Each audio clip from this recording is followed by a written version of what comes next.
Rugby is a tough physical sport, often referred to as a beastly game played by gentlemen. But it's at St. Thomas High School where the gentlemen are taking their game to an even higher level.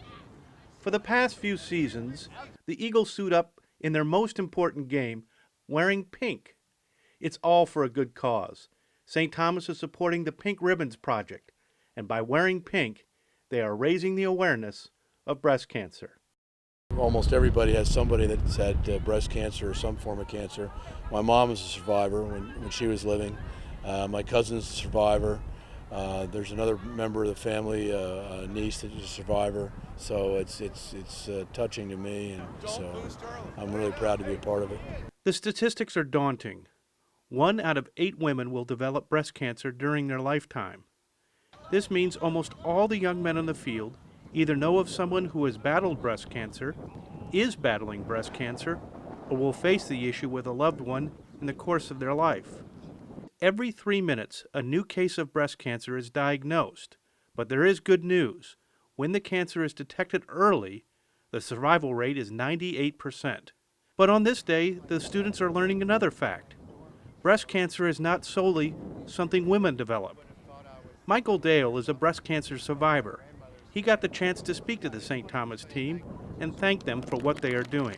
One of the biggest challenges is to not let the unknown become fear and just be diligent, and also as far as what I would say to the young men on the team and men in general is, healthy lifestyle, because they know more and more about diet, about exercise, about alcohol abuse, about weight, that all factors, environmental factors that seem to be factoring into cancers and breast cancer in particular. So just awareness that it's there, and do what you can to prevent it.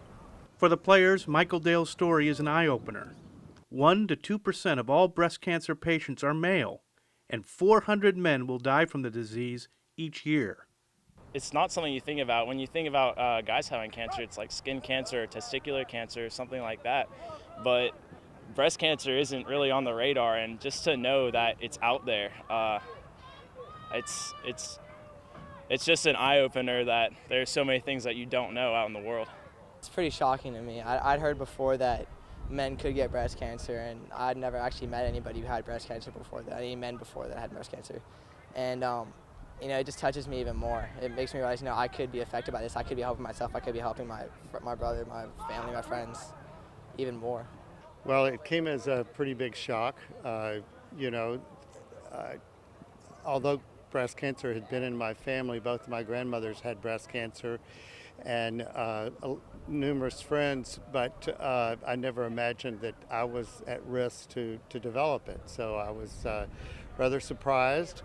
And actually, it was kind of interesting because with breast cancer, male breast cancer being so unique, people's reaction was, wow, so it was almost like for the first couple of weeks, it was kind of cool. And then I realized, hey, I've got cancer, and just really went right on into focusing on what my treatment would be and how I could deal with the treatment and the surgery and get on to survivorship. St. Thomas has been playing the games for the Pink Ribbons Project since 2007. That after one of the coaches had an interesting encounter overseas.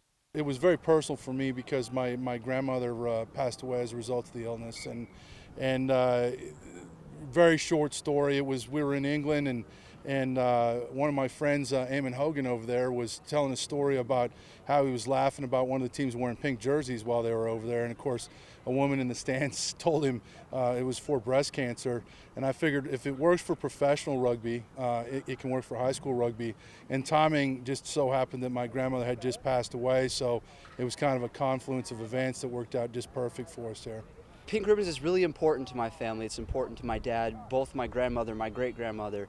Bernie Hager was my great-grandmother, who the cup is named after. She was an extremely important part of my family, and we miss her dearly. My grandmother's a real big inspiration for us, and she keeps us going, and to play a game for victims of breast cancer is really inspiring. Well, watching it, you can't really understand what's going through everybody's heads. The emotions of actually playing the game on the field with everybody watching you in such a big atmosphere with everybody supporting a great cause. It's a really good feeling whenever you're watching it, but it takes a whole different level whenever you're playing it, whenever you're actually taking part in the cause and actually doing the work to raise money for breast cancer. And for Coach Mills, the games have become a family affair. Oh man, I couldn't be more proud of my sons. I've been very blessed as a father. This is all three of my sons now play for St. Thomas, and all three of them have been involved with Pink Ribbons, so it's quite a thrill for us, and it's a kind of a statement to my grandmother, who they all were very fortunate enough to have known and grown up around. So it's a big family deal. My wife's involved too, so it's kind of like it's a family business here at St. Thomas for us. As for suiting up in pink, the guys see it as wearing a badge of courage. Well, pink is a man's color, first of all, so I mean, we love it. We absolutely love it. We wear the jerseys around the school. People ask us what the deal is, and we love telling people that we're out there helping the community, helping those in need. I love the colors, so it's a great fit. The annual event has raised more than $32,000 for the Pink Ribbons Project, but the dollars only tell a small part of the story. The impact on the team lasts a lifetime. For guys to tell us that this is something they'll remember for the rest of their lives, it not only warms the heart, but it makes everything that we do seem worthwhile, because we know that if we touch one guy, he's going to touch somebody else, and it's going to have a huge effect throughout our state and hopefully around the country. For more information about the game and the Pink Ribbons Project, visit our website, pinkribbons.org.